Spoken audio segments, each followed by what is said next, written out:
Hi, welcome to Divorce Allies Podcast, a podcast and video series where we dive into all things divorce. The process of creating a settlement offer with a team of financial professionals, including divorce mortgage, parenting, and relationship coaches. We cover all the areas of the divorce settlement process from financial to emotional well-being. I'm Melissa Gragg, our financial mediator and business valuator, and I'm with Emile Flowers, our divorce mortgage planning specialist. Welcome, Emily. How are you? Oh, thank you for having me. I am spectacular. How about you? So, today we're talking about prepping for divorce settlement and home ownership decisions. And as we've talked about this a lot in the circle and just in general, we've sort of identified that when you're trying to figure out if you're going to keep the house, whether you're in litigation or mediation or just trying to figure it out on your own, you kind of have three options. And the three options is one of you keeps the house, the other keeps the house, you sell the house. Are there any other options? I mean, no. It's a house, so you gotta do something with it, though. That's Yeah. the key, right? And I think a lot of people just think that they can keep going, and it's like, nope, that's not how this works. well, and if we really step back from it for a second, when you're trying to figure out, so you have this house and you're trying to figure out if somebody can keep it, right? So you Yeah. have to determine some things, how the house is titled, who's on the mortgage, things like that. But in general, it's also that sometimes a person doesn't know if they can even afford to stay in the house, and a lot of times I think what happens in divorce is you'll have attorneys, you'll have experts around you, you'll have your family, you'll have your kids, you'll have your friends that are all saying, keep the house.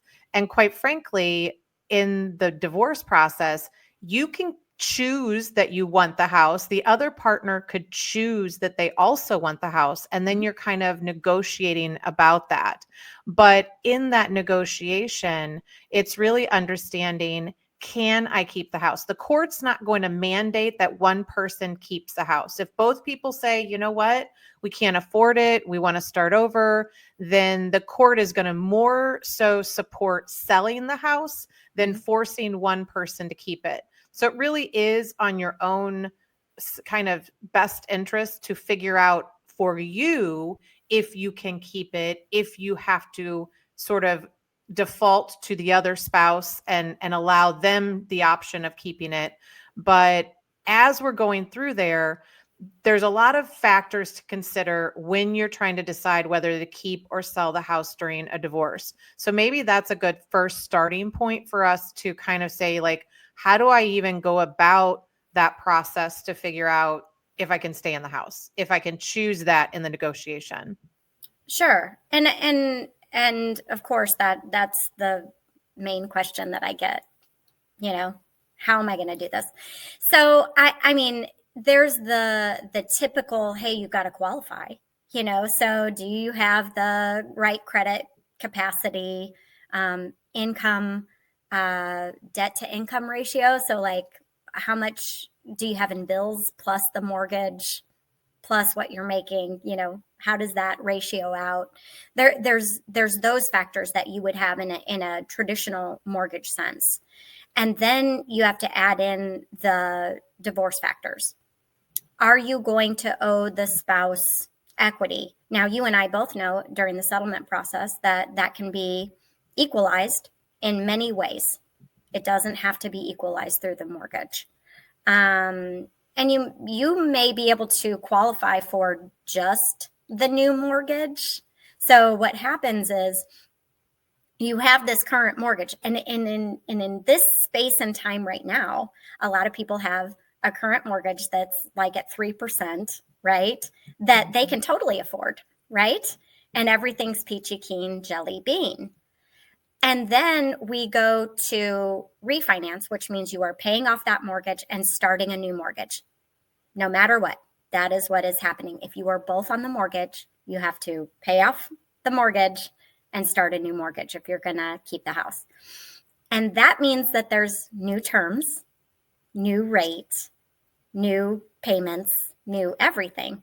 And so you might be able maybe to afford it. Your payments might double right now in this space and time. Everybody thinks that they double. It's over 30 years, so it doesn't like technically double, but it's more expensive, right? And so we have to see if, what your income looks like or is going to look like or whatever. And that includes support, right? And then do we have to add on paying off bills? Do we have to add on equity? Do we have to do all these things? So it's really a comfortability factor. I can tell you if you qualify. On paper, you might look awesome. This might all make sense on paper, but you're looking at it going, how am I going to pay $2,500 towards housing, all my other bills, and, put food on the table? Well, and it's a circular, in some contexts for a settlement process, it's a circular discussion, because you've just talked about a budget, you've just talked about bills and expenses, you've talked about income. I would say a lot of people in the divorce space think that you should have a budget. I don't think it's exactly necessary, other than to complete the process of figuring out if you can keep this house. And for the most part, people just assume that you can take over that loan, like a loan assumption, which Yes. I think is a myth, or it's an active process, during this stage. And maybe we need to clarify, because like, let's say both people are on that mortgage, some of our first initial analyses are okay, who's titled on the deed, who's on the mortgage. Sure. And let's say you're both on the mortgage and you're like, you know what? I'm just going to take over that loan. I'm just going to assume the loan and my spouse is going to go away. And for most people, they think that that's a very easy process. And so they just sit back and they're like, I think it'll be fine. And that's, I think, where people get it a little wrong. So clarify some of that a little bit for us. Absolutely. So loan assumptions. If you have, and I'm going to do a technical and then I'm going to just generalize, but technically, if you have a government loan, a VA loan, you're a veteran, you have a VA loan, you are the veteran who is refinancing. If you are the spouse, you cannot do that. FHA loan, USDA, anything government, technically those loans are assumable.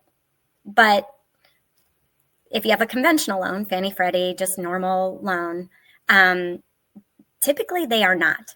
So the first phone call that you have, no matter what, is to the servicer, meaning who do you pay your mortgage to? Call them up.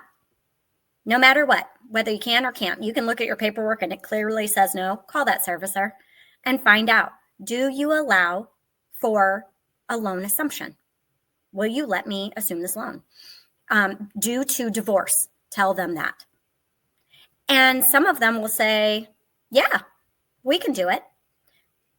However, you need to know what that process is. So there's a big package of paperwork that they're going to send you. You're going to have to fill that out. You're going to have to know how to fill that out.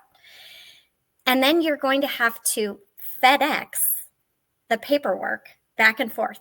I want you to think about the expense that goes along with that and the time. And then no one in this process, not one person, the servicer, no one makes money at this process. So the guy or the gal on the other end of the phone who's trying to help you through this has zero interest in moving this forward. So it's now your job to stay on track and keep these people on track with, did you get my paperwork? Where are we at in this process? How do I move this forward? Blah, blah, blah. And you might get 3 months into this. This process can take 9 months plus, right? You might get 3 months down the road. They might deny you, and then you have to start over again. Now, if you've given yourself 30 days, 90 days to refinance or to assume, or you have to sell, You're not cutting it. You've now gone against the agreement, and something else has to happen. And part of that is because in the divorce process, there's stages, and so we're going through these stages of the divorce process, but we're also determining some things. So in the house or mortgage assumption and refinance, you can either determine that it's done before you're getting divorced, or for the most part, it's happening after the divorce. And so what you're putting together is documentation that says, here's what's going to happen. But when we were talking about kind of this circular conversation for settlement purposes, it's sort of like if we start with a property statement, right? And we're putting together the property statement and we're like, okay, where do we put the house? Which column is it going on? Is it going on your column or my column? Or if you sell it, it can kind of just be split evenly and it doesn't affect the property statement. And then we say, well, to figure out that, we need to figure out where the kids are going to be. So maybe we would need to talk about the parenting plan. And then, the parenting plan is kind of linked to child support, and then it's kind of linked to alimony and maintenance. So maybe we should figure out that. Well, then maybe we should figure out what our expenses are. Okay, maybe we should figure out what the house costs. Well, maybe we should figure out, Yes. And it's like one thing after another, but you're still like, oh, okay, well, now I need to call my mortgage and see if we can assume, because if we can't assume the loan, I can't afford it with a 6% rate, but I can afford it with a 3% rate.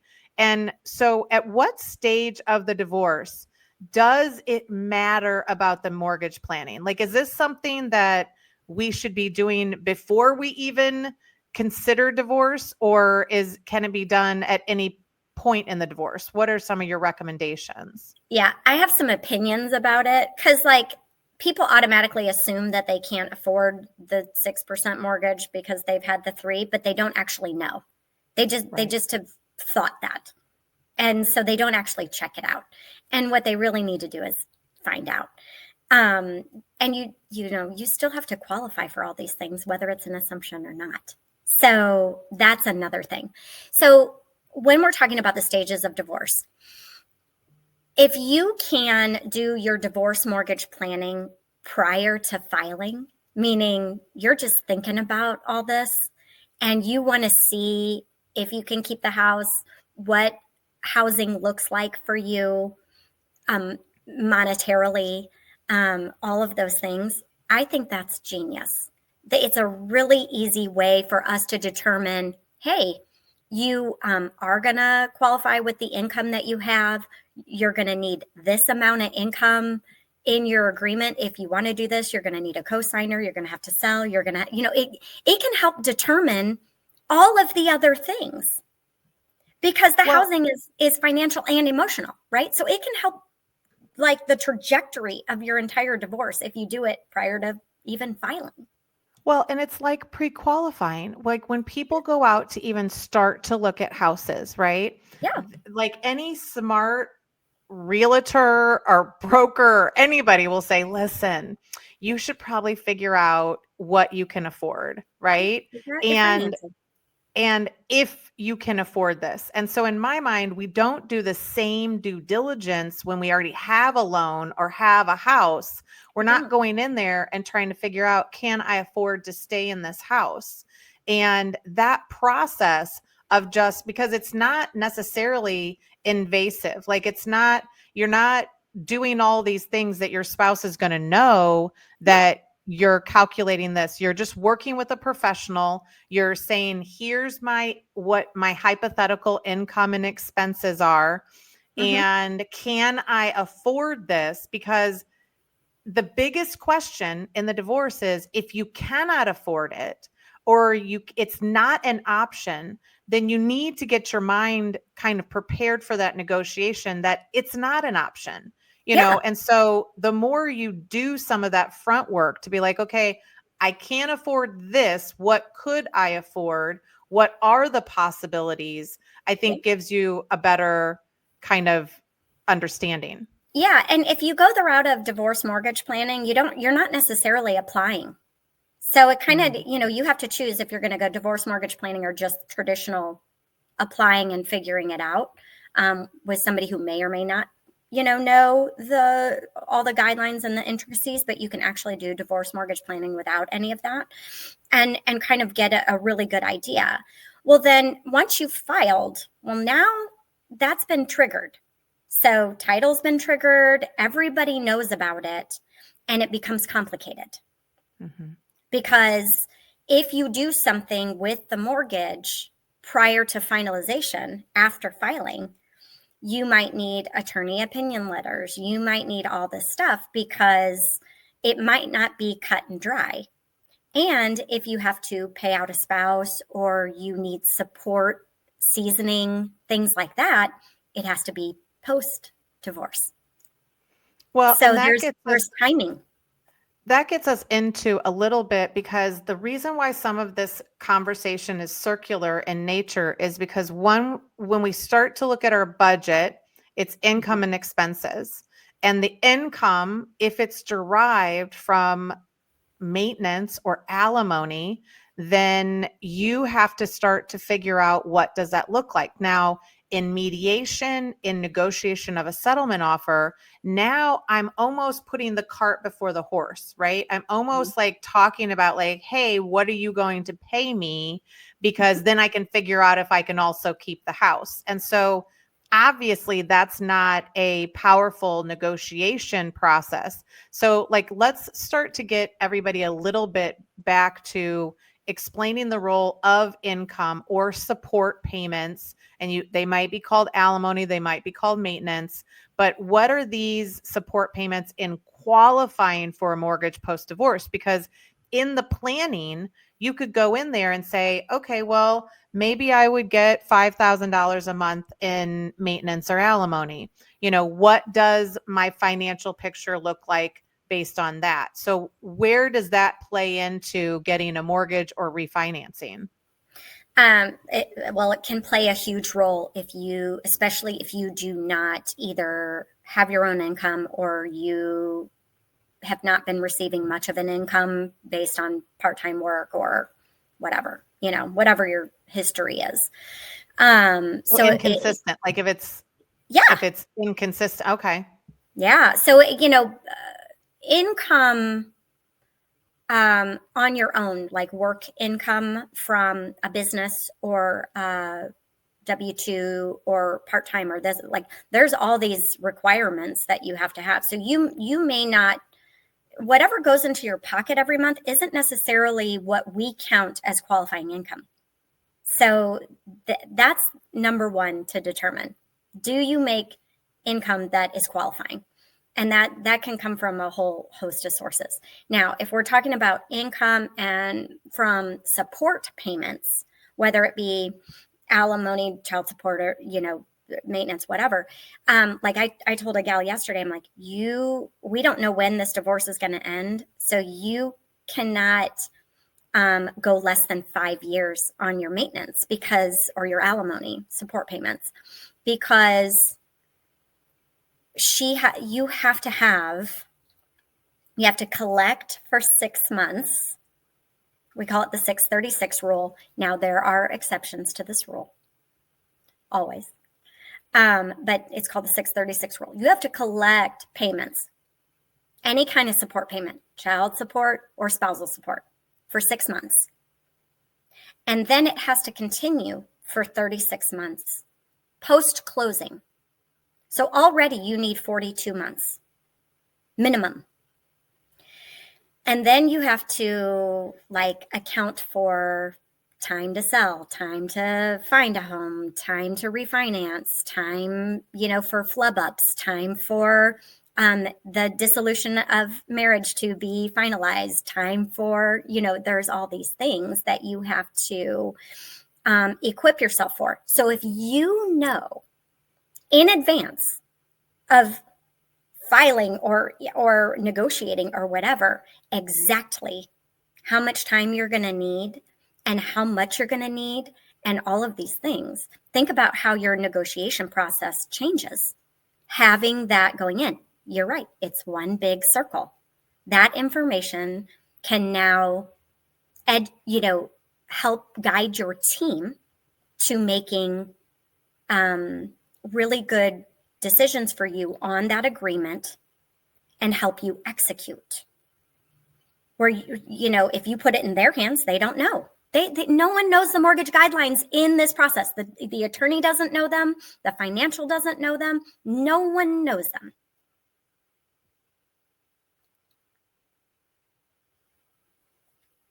When you're looking at income and support payments, and looking at your budget, we have advised people to look at like family law software and to look at your state, maintenance or alimony, because it's called different terms.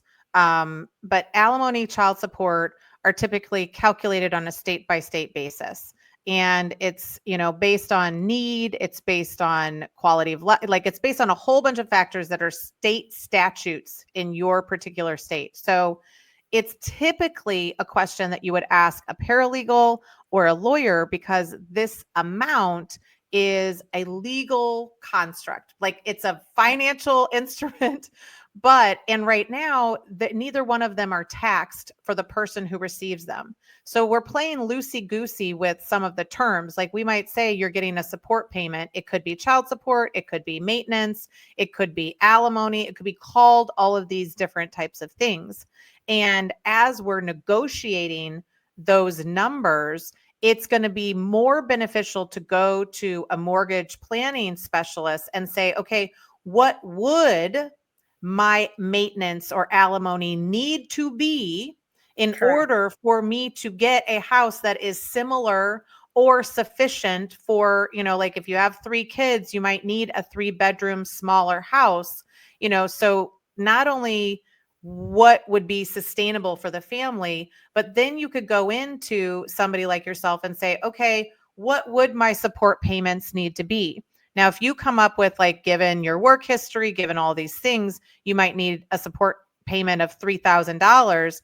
That gives you a basis. You look at family law software, you plug in what each of your income is, you start to see what would be a reasonable alimony or child support payment. You talk to your attorney and you see what is reasonable. And they're like, oh, well, $4,000 or $5,000 is reasonable. And you needed 3. That to me gives you the capability to negotiate around a 3, a 4, a 5, a 6, a whatever it is, and Yes. understand that your floor is the 3. And in your discussions, it doesn't have to be like, oh, I keep this hidden from everybody. It can be very clear, like, I cannot go out and execute on getting another house and you keeping this house and having both places have enough space for the kids without this type of payment. And to me, I feel like that does give you more leverage. It gives you more power in the negotiation because you have the knowledge of what that number is, regardless of what the court system says, right? 1000% agree with that. Absolutely. The numbers, they don't lie. They are, they exist. You're giving me information usually based on current mortgage statements and credit history and like all this stuff. Like those numbers, they're finite. The numbers that you put in the property statement, there's only so much money. Yeah, and it it could be, you might say, okay, you need 10,000 a month to be able to do that. Now you have a frame of reference of everything, the court, the lawyer, everybody's saying, listen, you're only going to get 3 or 4 or 5. So a $10,000 is unreasonable. In my mind, it's balancing your own, like it's putting a reality check on your own self in the negotiations. But for the most part, people believe that like the credit scores and your debt and all of these other issues are really more important in securing a favorable mortgage.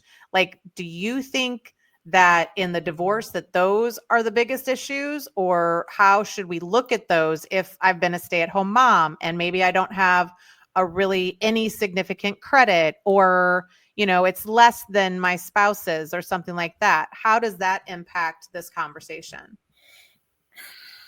It depends, right? So mortgages have guidelines that you have to follow. So if you are going after a mortgage, I don't know if that's the right choice for you. That's something that you have to determine. Should you be looking at all avenues? You should, just so that you have a frame of reference. But if you are wanting to secure financing, credit score matters. It matters for your rate. It matters for what you qualify for, the program. It matters for a lot of things. Your other financial obligations outside of housing matter. Your payment history, all of those things matter. It does impact your ability. And so if you are the spouse that hasn't established credit, or you're the one who kind of took the hit on the credit to help the other one gain more favorable credit during the marriage. I have that a lot, actually. I think more often than not, what happens in the divorce is you have one spouse that starts to manipulate the negotiations by withholding payments for utilities. First it starts with utilities and the services, and then it goes to potentially the mortgage. Yeah. And that's where I think, or late payments on the credit cards, you start carrying balances because everybody is kind of gearing up for this divorce and doing some of these tactics that, are probably prescribed by an attorney at some point, but quite frankly, are more toxic behaviors. I think that's what people fear most and get more concerned about in the process of divorce, that my spouse is actually going to make it so it's going to be much harder. And those things are going to matter if you did the analysis before you were getting divorced, and in the middle, you may have to reconfigure or look at it again. And, the interesting part, I don't know if I've ever thought about this until now, but what if you had done that analysis before the divorce, right? And you had your credit score, you had proof of, all of these things that affected it. And then 6 months later, through the divorce, you could show that this person's actions are literally creating this issue. That would be more powerful in my mind as showing that the person is literally sabotaging this situation. And I really haven't thought about it. But, another reason why getting an actual analysis done by a divorce planning specialist is better, because you might be able to then show the baseline. That was the baseline before anything happened. I 1000% agree. And then you're if you start going late on stuff, especially a mortgage, you could be more than a year away from doing anything with any mortgage. Yeah. And there's that possibility. Underwriters do not like to see lates on mortgage. Why would we offer you another one if you aren't responsible with this one? So they're kind of looking at it like that. And if you're jointly tied to their debt in any way, shape, or form, you have a joint mortgage, you're an authorized user on one of their credit cards that they go late on, all that stuff affects your credit and your ability to qualify. You have to pull your credit score to see if they did add you to certain credit cards and maybe didn't even give you the credit card. I'm not saying that it's nefarious or bad. I'm saying there are times when I got, a company credit or a credit card at a store, Kohl's, Target, things like that. And then, I just add my husband. I'll just add somebody else. And maybe I forgot that I even added them, right? Yeah. So those types of things I think are important to understand. Well, I think we need to be, during the divorce process at some point, I think it should be required that both spouses pull credit. You're asking them for their liabilities, and you're trusting that they've given you all of them. How do you know? You have to have proof for everything else. You have to have tax returns. You have to have W-2s. You have to have bank statements. You have to have all this proof. Yet we don't require both parties to pull credit and prove that they've got the debts that they've got. Why? Not even do we not force it. It is like we have several cases right now where they're literally fighting it. Like they're literally like, why do you need that credit report? Yeah. Because it would absolutely identify not only the hidden accounts that you haven't told us about, but the accuracy of it. Because I'm telling you, when you go through this divorce process, you may think you remember all the bank accounts you have. Like I know we have a little account at a credit union because it's where our car loan is at. There is no chance. Like it's probably got $25 in it. I have no clue. I certainly know my husband has no clue about that account for sure. And Right. so I think that what this introduces though is that if you're pulling it and you're requesting it, it does not necessarily mean that the court or the other side is going to allow it, but it is one way to get very good information. And regardless, you should pull your own so you know where your name is on anybody else's stuff and you could remove it if you needed to. And that could be a process, or you at least, again, if you've pulled your credit and then 6 months later, these things are late, and because it's going to identify what accounts were late. And if they're all accounts that were on your spouse's side, again, you pull the credit again the 6 months later and say, well, here was my score before he started messing up. Here's my credit score now. And that type of third party data is hyper beneficial in the negotiations, crazy. But a couple of the other things, and I think this will kind of be the last question that we kind of talk about because this is one of the best ones, is that one of the key places that I believe is how you strategically work with a divorce mortgage planning specialist is that you have to address the house issues in the settlement agreement. So how do we, and a lot of the conversations that you and I have had with actual clients or just in this process is there are words, there are phrases, there are clauses, there are recommendations that you have had if anybody is refinancing, assuming, those dates, those times. But how should we address this in the settlement agreement so that we know that there's a smooth mortgage process during or even after a divorce? Like, what are some key things that people should just be asking their team if they're considering? Right. Yeah. No, there's no blanket thing that I can give anybody. And sometimes we reference tax codes if they're using the word maintenance versus alimony. It can get that technical because some programs don't like one over the other in the mortgage space. But I would go as far as not just the house, but the support and other things that will affect income, quadros and, other things like that we may be using accounts to set up income for. But there is very specific language. Please do not sign your final agreement without maybe having it looked at by a mortgage professional that can take it to their underwriter and go, will they be able to execute on this agreement? Because I've seen it where support lasts so spousal support lasts 36 months. I just told you it has to be a minimum of 42. And then you're in a squeeze. It does, no matter what. So I wouldn't even go 42, right?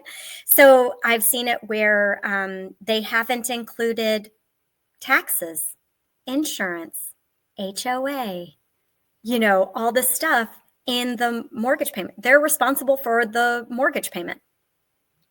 Just the mortgage payment, not the other stuff. It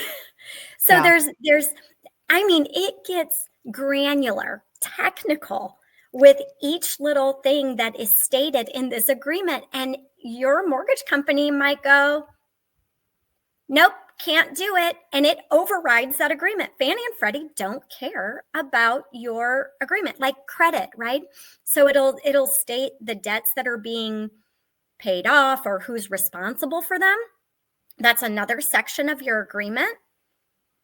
Fannie and Freddie don't care, because if you went late on those and you're tied to that, they literally don't care. They're like, well, you're late.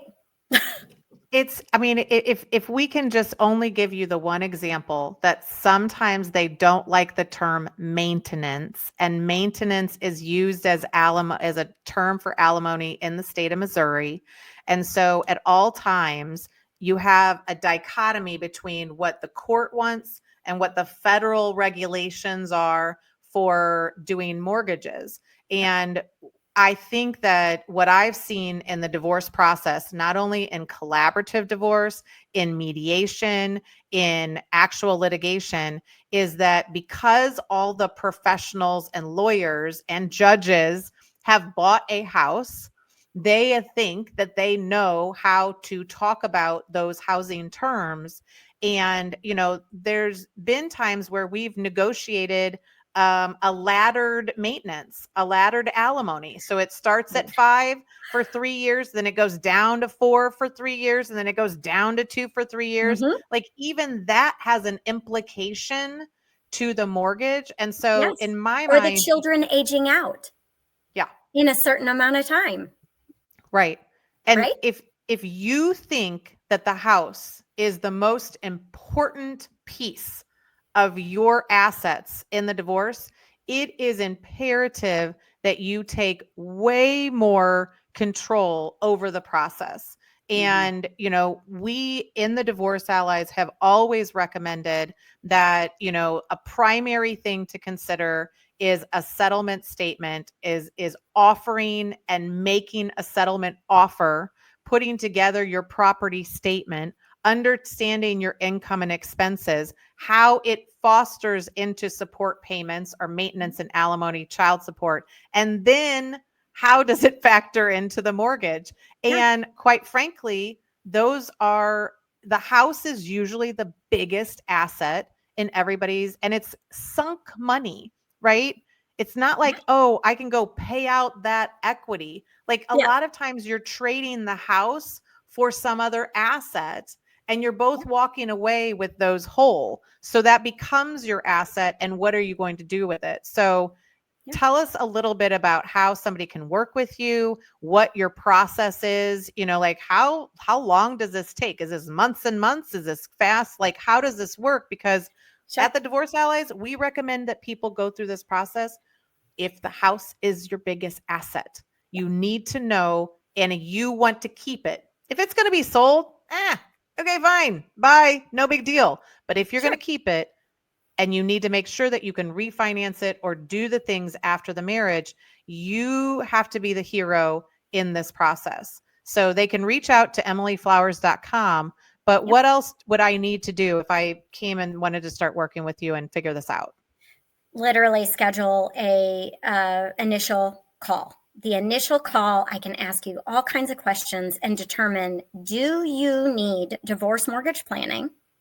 Or do we need to start that mortgage process right away? Because sometimes we do.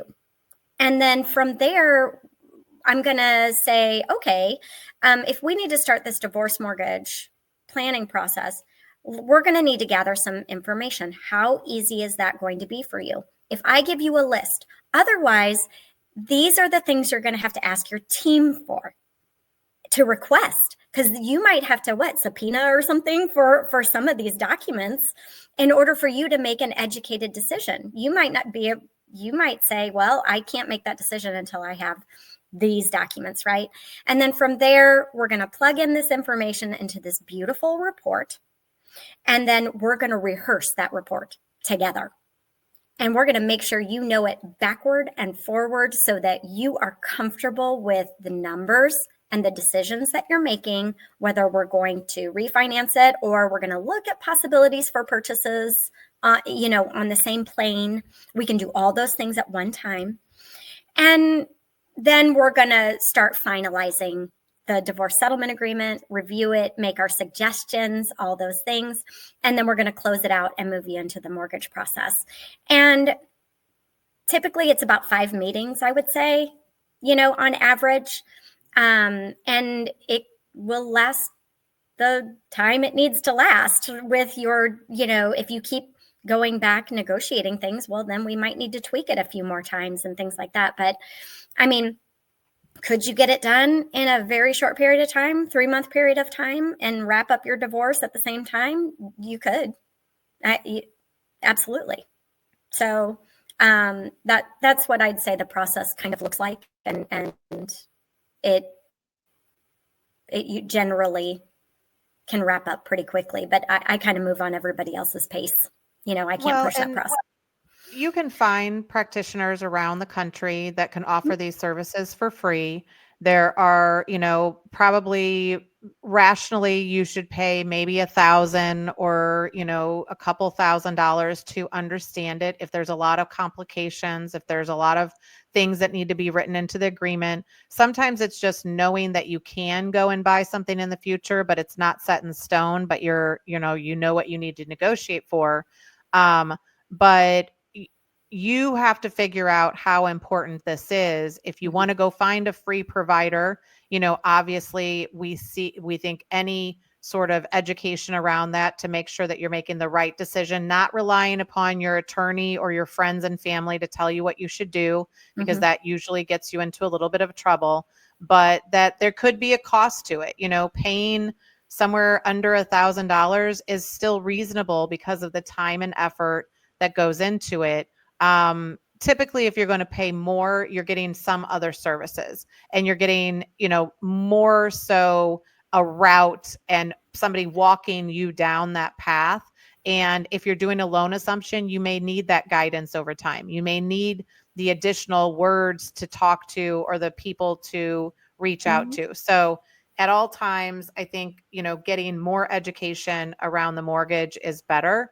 And if you want to work with Emily, reach out to her, go through our process. In the Divorce Allies, we actually have the benefit of meeting with Emily every week and asking her questions about the mortgage issues. So you can also join the Allies, which is very low cost, only a few $100s a month.